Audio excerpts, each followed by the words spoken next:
এই ছোট লোকের বাচ্চা, এই ছোট লোকের বাচ্চা, এই তোর বাবা যে আমাকে 10 লাখ টাকা দিয়েছিল যৌতুকের জন্য, সে টাকা কোথায়? তুই এখানে চুপচাপ বসে আছিস? টাকা আগে তো আমার বলেন, আপনি শুনবেন। এই তোর আমি কি কথা শুনবো? তোর বাবা তো আমার সাথে বাটপারি করেছে। এই এদিকে টাকা, তোর বাবা বলছে আমাকে 10 লাখ টাকা দিবে, সাথে একটা গাড়ি দিবে, সেগুলো কোথায়? তোর বাবা আমার সাথে বাটপারি করছে আর তুই বলতেছিস তোর কথা আমি শুনবো? তুই এখন এই মুহূর্তে আমার বাসা থেকে বেরিয়ে যাবি, রুম থেকে বেরো, বেরো বলছি, বেরো রুম থেকে বেরো, তা না হলে ঘাট ধাক্কা দিয়ে কিন্তু আমি তোকে বের করে দেবো। আপনার আল্লাহর দোহাই লাগে, আমার সাথে এমন করেন না। যা ভুল করছে আমার বাপজান করছে, আমি তো কোনো ভুল করি নাই না। আর একটা বার আপনি আমার বিষয়টা ভাইবা দেন। প্রত্যেকটা নারীর জীবনে বিয়ে একবারই আসে, আর প্রত্যেকটা নারী বিয়ে নিয়ে অনেক বড় স্বপ্ন দেখে। আমি কত স্বপ্ন দেখছি যে আমার স্বামী আমারে বাসর ঘরে অনেক আদর সোহাগ করবো, কিন্তু তা না কইরা আপনি সামান্য কিছু টাকার জন্য আপনি আমার সাথে এরকম ব্যবহার করতে পারলেন। আর আপনি চিন্তা করেন না, আপনার যৌতুকের 10 লক্ষ টাকা আমার বাপজান পাঠাই দিছে। আর টাকা দিয়ে তো আপনি খুশি, তাই না? এই নেন টাকা, আপনি টাকা নেন, নিয়ে আপনি আমার সাথে একটু ভালো ব্যবহার করেন। এতগুলো টাকা? এই আসলে কি এখানে 10 লাখ টাকাই আছে? হ, এখানে পুরো 10 লক্ষ টাকাই আছে। আপনি জানেন আমার বাপজান শুধুমাত্র আমার মুখের দিকে তাকাইয়া আমার সুখের লিগা এই টাকাগুলা খুব কষ্ট করে ম্যানেজ করছে।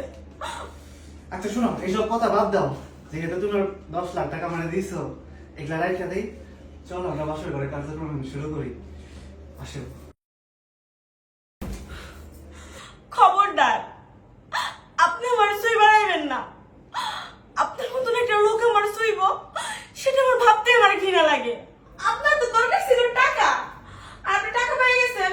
এক কাজ করেন, আপনি টাকার সাথে বাসর করেন। আর আপনি কি ভাবছেন আমি আপনার সাথে সংসার করব? কখনোই না। আমার বয়ফ্রেন্ড আছে, আর ও আমাকে অনেক ভালোবাসে। ওর আপনার মতন এরকম লক্ষ লক্ষ টাকার দরকার নাই, ওর শুধু দরকার আমাকে। আপনি দেখতে চান আমার বয়ফ্রেন্ডকে? আপনি দেখবেন।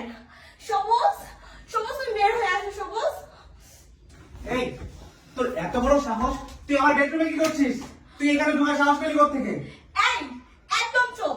আপনি এতক্ষণ আমার সাথে যা কথা ব্যবহার করেছেন আমি কোনো কিছু বলিনি, তাই বলে আমার ভালোবাসার গায়ে হাত দিবেন তা আমি মেনে নিতে পারবো না। আর আমি আপনার সাথে সংসার করতে চাই না। আর আপনার মতো লোভী মানুষের সাথে আর যাই হোক সংসার হয় না। আমি আমি আমার বয়ফ্রেন্ডের সাথে যেতে চাই। আরে ভাইয়া, কি হয়েছে এখানে? কি হয়েছে মানে কি হয়নি সেটা বল। দেখ আমারই বাসার ঘরে অন্য একটা ছেলেকে নিয়ে ও চলে আসছে। কি? ছি ছি ভাবি, এটাও তো আপনার কাছে আশা করিনি। একদম চুপ, তোমাদের মুখে এসব কথা মানায় না। আর তুমি আমাকে ছিছি বলছো? আমাকে ছিছি করার আগে তুমি তোমার ভাইকে প্রশ্ন করো। তোমার ভাই এই বাসর রাতে সামান্য 10 লক্ষ টাকার জন্য আমার সাথে কি ব্যবহার করছে। আর তোমার ভাই কি পারবে, তোমার ফ্যামিলি কি পারবে তোমাকে বিয়ে দিতে?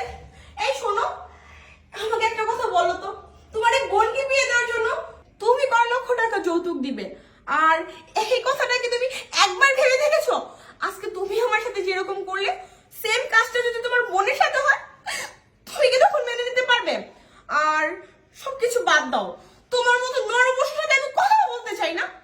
এই যে আমার বয়ফ্রেন্ড, ওর লক্ষ লক্ষ টাকা, বাড়ি গাড়ি, কোনো কিছুর অভাব নেই। আর ও কোনো কিছু চায়ও না, ও শুধু আমাকে চায়, আমাকে ভালোবাসতে চায়। আর এরকম একটা বেটার অপশন থাকতে তোমার মতো নরপশুর সাথে সংসার করার প্রশ্ন ওঠে না। তুমি আমাকে ক্ষমা করে দাও প্লিজ, তুমি আমাকে এভাবে ছেড়ে যেও না। আসলে তুমি যেটা বললে ঠিকই বললে, আমি এভাবে ভেবে দেখিনি। তো আমার ঘরে তো একটা বোন আছে, আমার বোনকে তো বিয়ে দিতে হবে। ওর সাথে যদি সেম কাজটা অন্য কেউ করে তাহলে তো আমি এটা মেনে নিতে পারবো না। তুমি প্লিজ আমাকে ছেড়ে যেও না।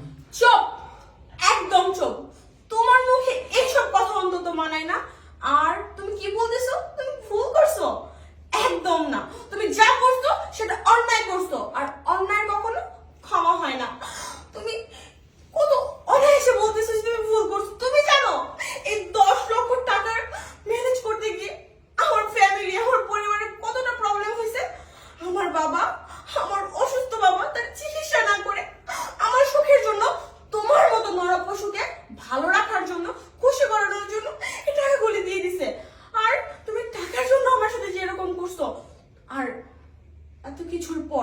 তোমার সাথে তো আমার কোনো থাকার প্রশ্ন ওঠে না।